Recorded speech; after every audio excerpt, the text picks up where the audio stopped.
Hello everybody and welcome to the Mock Report. This is our second video and you will notice that I am by myself. Matt could not make it. I guess I didn't really introduce us last video. My name's Brandon, my partner is Matt. And yeah, we just love fantasy. We're a couple average dudes and we have families, which could be the reason why Matt's not with me tonight, but we're just going to go ahead and put out some videos.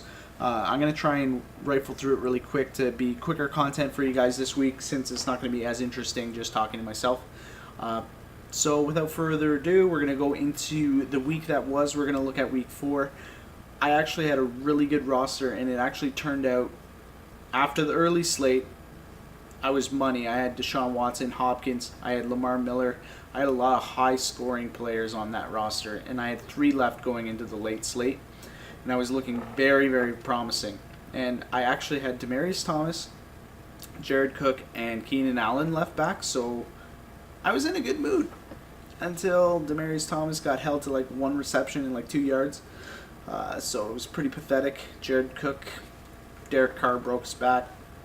What are you going to do? And Keenan Allen had an okay game. He got me about 21 points. I was in the money, but I thought I was going to be a lot higher because of the 30-plus points that I was getting from like 4 players. So without further ado, let's get into the QBs of last week. We're going to look at the highest scorers, kind of. I'm not going to do it in any particular order, but your highest scoring QBs were Watson, Newton, Dalton, Rodgers, Prescott, and Jameis Winston. Good on you for picking Cam Newton. He was your highest scoring QB this week. I stayed off him. I've been staying off him all year. What can I say? Sometimes you got to gamble. I didn't this week. Didn't pay off too much for me, but I did have Deshaun Watson, who paid off. He was the second highest scoring, I believe. So we're going to move on to the wideouts here. We're going to look at just basically the highest scoring wideouts. He had Jordy Nelson. He had 1 touchdown and about 75-ish yards, 4 catches. Funchess finally went off, and that was because I guess people are covering Kelvin, and he was just the lucky guy that was taking all of Cam Newton's throws. He had 7 receptions for 70 yards and a touchdown. Terrell Williams, he had a good game. Phillip Rivers was targeting him pretty good. He had 115 yards, 6 catches, and 1 touchdown. And you had DeAndre Hopkins, who had 107 yards with 12 receptions, which was the big number there, and 1 touchdown. And then Fuller, if you plugged him into the roster somehow, I didn't even see. He wasn't really on my radar because he just wasn't. He caught 2 touchdowns. I wish I stacked him too with my Deshaun Watson, but I didn't. So we're going to look at the running backs here. You had your top scorer, Le'Veon Bell. He had 144 yards and 35 carries, 4 receptions. Followed by Gurley, who had 121 yards, 23 carries, 7 receptions for 94 receiving yards, which is huge. I love Gurley, and I'm actually probably going to be playing him this week. He also had a touchdown. Then you had Zeke. Zeke went off. He had 85 yards, 21 carries, so he's getting a large market share there. He had 4 receptions and a touchdown. Then you had Lamar Miller, who I had in my lineup. He went for 75 yards, 19 carries, 4 receptions and a touchdown. And then you had Bilal Powell. He was being hyped all week, and I'm surprised that he was only like, I think he was like 9% ownership in the Miller Maker, which was kind of strange to me because I saw him right from the get-go, and he was kind of like one of my favorites because he is a very good pass-catching running back, and he actually had 163 yards, 21 carries, 4 receptions, and a touchdown. Moving on to the tight ends. There wasn't really much out there. I guess the only one that actually scored was Croft, who caught 2 touchdowns from Andy Dalton, which is why I included Andy Dalton into the quarterback section. Ever since they got a new offensive coordinator, he's been getting a lot more productive, and I guess things are just clicking in Cincinnati right now, and they're looking a lot better than they were in the first 2 games where they failed to score a touchdown. So yeah, you had Croft, then you had Kelsey in the Monday nighter, so it wasn't in your Millie Maker. Kelsey had 111 yards with 7 catches and a touchdown. Then you had Brait. What can I say? He was Brait. He had 80 yards, 4 catches, and a touchdown. Derby, and then Clay. Clay's a solid play. If you're ever going to play somebody from Buffalo, you're either going to play LaShawn McCoy or you're going to play Clay, because they are literally all that there is for offense in Buffalo. Especially when you look at the injuries. Jordan Matthews looks like he's going to be out, so there you go. No wideout. I'm going to assume that Clay's going to see even more targets, and even Shady. And if Shady can stay healthy, I can see him having a good game. Dalvin Cook is out. It's like the Minnesota curse. I'm wearing purple. Not because Minnesota's my favorite team, but just by coincidence. So he goes out with an ACL, and he was having a terrific year. I think he was in the top 10 of running backs this year for fantasy points. So sorry if you picked him up in your league and lost him. Gronk did not play the Monday nighter. Too bad this is past tense now, and you guys don't give a shit about the Monday nighter. But it was only a minor thigh injury, and I think they just sat him because they were just trying to rest him, and they don't want to go multiple games without him. Derek Carr broke his back, but as of right now, which is Friday night, I think he's listed as questionable. So, yes, he did have a somewhat fracture in his spine. But this is also the same injury I believe Tony Romo had, and he only missed 1 game. So Carr could be back. You never know. I'm going to assume that he's going to sit, and you are going to see E.J. Manuel play. As far as injuries, that's about it. That pretty much cleans the slate. Now, since I don't have anybody to kind of bounce off my waiver picks, we can... Sorry, I bumped my camera. We can look at just kind of... I'm going to pick 5 players, so 1 for each position, that you might want to own in fantasy this week. Actually have it written out.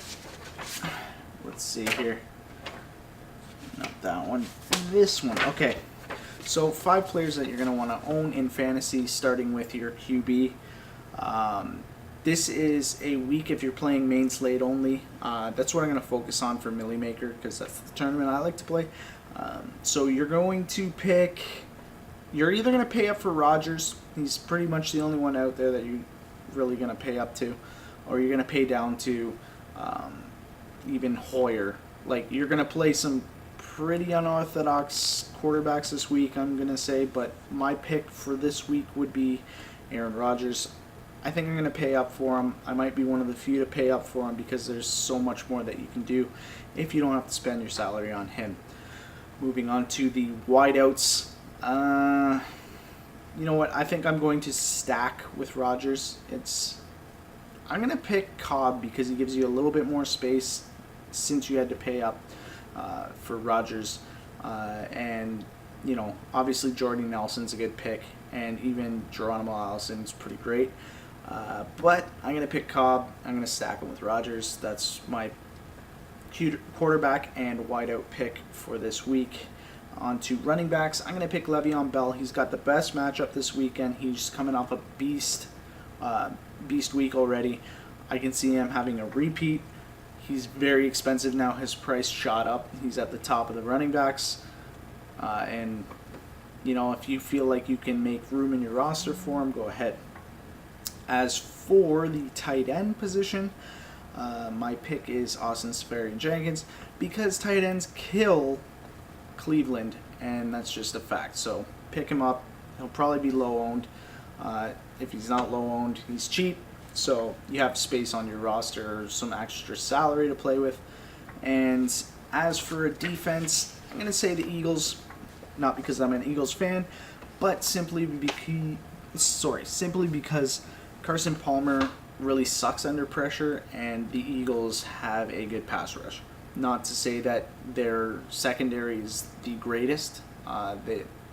They might get scored on, so you're not looking at a shutout here, but you might see some picks, or you might see some sacks, or just some terrible fumbles or something from Palmer when he goes into statue mode and can't move. So now we can just take a look quickly at from last week. We had a little bit of picks that me and Matt did. I'll run through those really quickly. Here you go. Here's the graphic. As you can see, Matt won overall. We picked our team, and then we picked our plays of the week, and we're kind of adding up the points and seeing who wins. I don't know what we're going to do with this, if we're going to make like a little friendly wager out of it eventually, but yes, he beat me 12-11, and I got more picks, he got more plays. It's just the way it went. So since Matt's not here, I can go ahead. I'm going to plug in my picks as I go here. I'm going to try not to talk too much about why I'm picking them, but I will give you a GPP play. I'm going to focus on those type of GPP plays. So for Buffalo and Cincinnati, I am going to go with Cincinnati. I'm going to ride the hot hand here. We got the new offensive coordinator, and they're playing a lot better. And I'm going to say that your difference maker in this game is going to be AJ. AJ Green. Sorry, let's put this in caps. I feel like they're going to light up Buffalo. Even though Buffalo is pretty much the highest rated defense this year, I still think that Cincinnati's going to pull this one out, and AJ might be, due for a good game here. I even think he's highly rated in my fantasy labs, if you guys use fantasy labs. We're going to move on to the Jets in Cleveland here. I am going to pick the Jets. Who knew? Everybody thought that the New York Jets were going to lose pretty much all their games. Maybe win one or two, but strangely enough, they're squeaking out a couple, and they're not looking too bad. They have a decent defense, and they're just playing well. They have a couple weapons. They don't have the greatest quarterback, but you kind of have to be an okay quarterback in order to stay in the league as long as McCown's been. And my difference maker in this game is going to be Jenkins, like I said, in my players to own this week, that tight ends actually murdered Cleveland. And the person who kind of pointed that out to me was Matt. So I'll give him credit for that one, but that's my pick. So we're going to move on to Carolina and Detroit. I'm going to say that Detroit wins this one. Why? I don't know. I don't think that Cam can repeat his performance last week against the Patriots. And if you believe in pressures and outside pressures, maybe this whole media thing where he kind of degraded that female reporter might have an effect on the team in a negative way. So I'm going to pick against Carolina. I'm going to pick Detroit. And for a player to own in this game, I'm going to say... I'm going to stay off Tate. I haven't been doing good with Tate. Abdul has been getting a lot of the touches, but I'm going to actually go with Jones Jr., former Bengal. I made a ridiculous claim last year because I saw Stafford using him quite a bit. I said he's the new Megatron. Not saying that he's going to be Megatron. I'm just saying he is going to be Matt Stafford's favorite target. So that's the only reason I called him that. Moving on to San Fran Indy. This could be a shootout game. Brissett's rated pretty high, and Hoyer could not do terrible. So we're going to look at who do I want to pick in this one. I actually think San Fran might make their way out of this game with a win. So I'm going to pick San Fran. And for my GPP play, I'm going to pick T.Y. Hilton. So Indy could win it, but I think that somehow San Fran's going to come out of it with a win. But your highest scoring player is going to be T.Y. Hilton. He's going to be a good GPP play. I know I've seen him in my labs too. I haven't really plugged him into a roster yet, but I still have time to, and I definitely might. Moving on to Tennessee and Miami, coming off such a terrible loss and losing their quarterback. I can't pick Tennessee really, but I also can't pick Miami. But it's just a hard place for me to pick. I'm gonna actually pick Miami, uh, just because if Mariota's he could play, but he's gonna be limited for his rushing, so he could still be there. But I think this is a matchup that favors Miami, and I think that this one, your impact player this week is going to be. Let's go with Cutler. I'm going to say Cutler. I'm going to ride Cutler on this. Came out of retirement to play. Hasn't had a lights out game yet, but if he's going to have one, this could be a matchup where he could have one. So moving on to the Los Angeles Chargers, formerly known as San Diego, versus the Giants. The Giants are 0-4 in the season. You know that they're going to get really scrappy and they're going to try and get a win.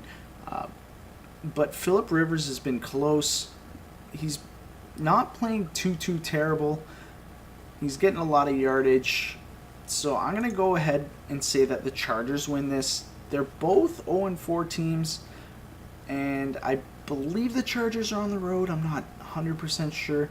But I am going to pick the Los Angeles Chargers. And your impact player is going to be Keenan Allen. He came off an okay week last week, and like I said, Rivers is throwing pretty decent, and I think that Keenan Allen could have a big game against the Giants. Even though the Giants are supposed to have a good defense, I just think that Keenan Allen's going to break away here and have a great game. Moving on to my favorite team, the Eagles versus the Cards. I'm going to pick the Eagles.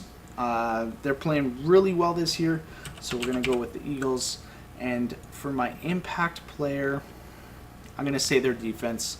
So we're going to go with their defense. Like I said, they're going to pressure the shit out of Palmer, and he's going to make some mistakes. We might even get a pick six out of this.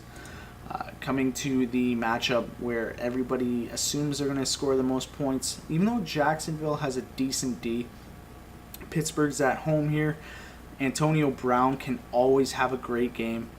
Ben usually plays better at home. His home and away splits are absolutely terrible. He's at home, so I'm going to go with Pittsburgh here.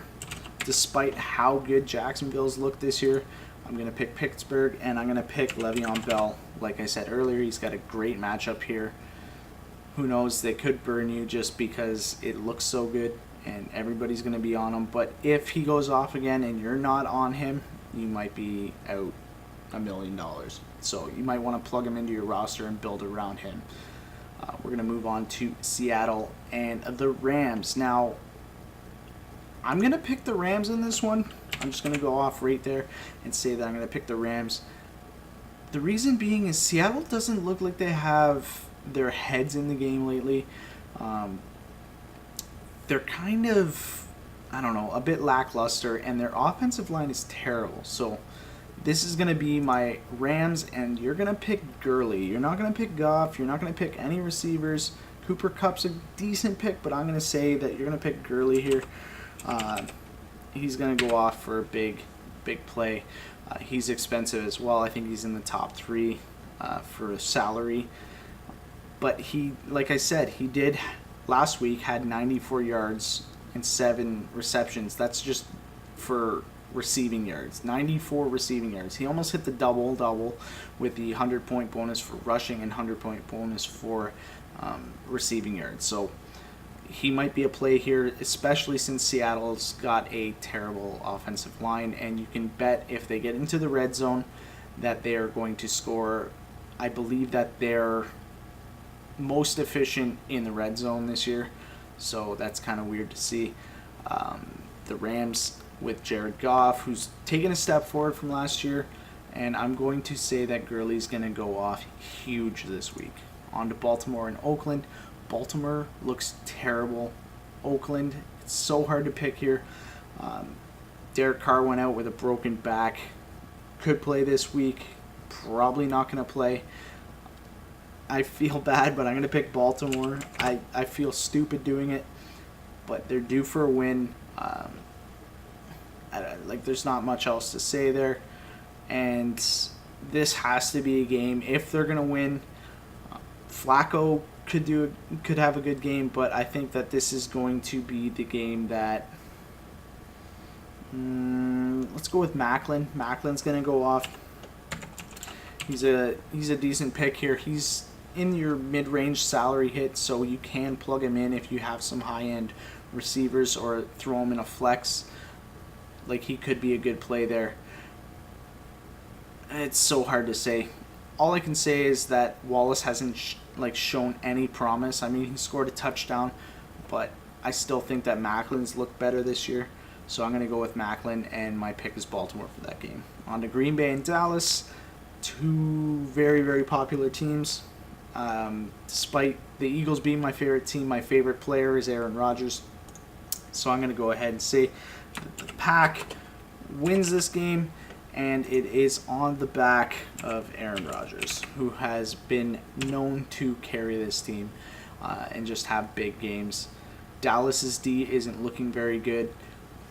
He's got weapons. I know that a couple weeks ago, or even last week, both receivers were questionable between Jordy Nelson and Cobb, and he's out Devontae Adams. But yeah, like I said, Rodgers has potential every week to go off, and he is actually the quarterback I'm going to pay up for. So there you go. There's my pick there. Even though Dak Prescott and Ezekiel Elliott look really, really good, I just can't go against my boy Rodgers. So we're picking Green Bay and Rodgers. On to Kansas City and Houston. I'm going to pick Kansas City. They're going to go undefeated through week 5. I just don't see Houston repeating on Kansas City. So, yeah.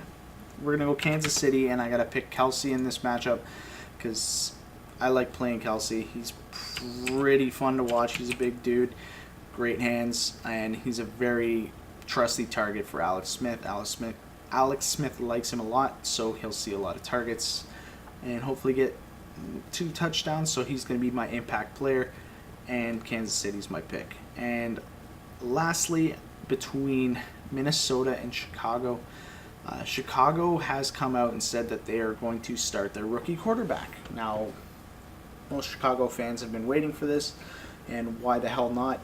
But I'm going to go with Minnesota. If you know anything about me or even heard me talk last week, I'm very high on Minnesota defense. So we're going to go ahead and say that the difference maker here is the Minnesota D. I can see them getting a pick 6 off a rookie quarterback. If they get pressure on him and he makes, kind of not a great throw, they could capitalize on it. The only other way I'd go, other than that, if I was going to pick Chicago, I'd probably pick Zach Miller, a tight end, a nice check down option for a rookie quarterback, and a more safe play than your long bombs down the field. Like I said, we missed New England and Tampa, so I blacked that out for this week, and it is a bye week, so we see Atlanta, Denver, New Orleans, and Washington out, so you don't have to worry about guys like Julio Jones and stuff like that, and he actually gets an extra week of rest, so if you have him in a fantasy league, you could get him back, and he'll be nice and healthy for you. Don't have to worry about Denver or Drew Brees or Kirk Cousins. So yeah, there's my picks for the week. I'm probably going to get Matt's from him. I'll plug him into this, and then we'll recap it next week when we go over it. Sorry that the video came out late, and sorry that I did do it all by myself. I know that you probably don't want to just listen to me talk, especially since Matt knows a little bit more about fantasy than I do. But hey, here you go. Here's your content. Thanks for watching. You can see our links below. We're on Twitter at The Mock Report. We have a YouTube channel, which is probably where you're watching this. And in the future, we intend on going onto Twitch and doing live streams so that we can interact with you guys while we're doing it and then post a video later. Thank you for watching. If you made it this far, drop a thumbs up or a thumbs down. Give me some feedback in the comments. Let me know if you think my picks are crazy. Yeah. Actually, you know what? I'm going to say one more thing before I leave.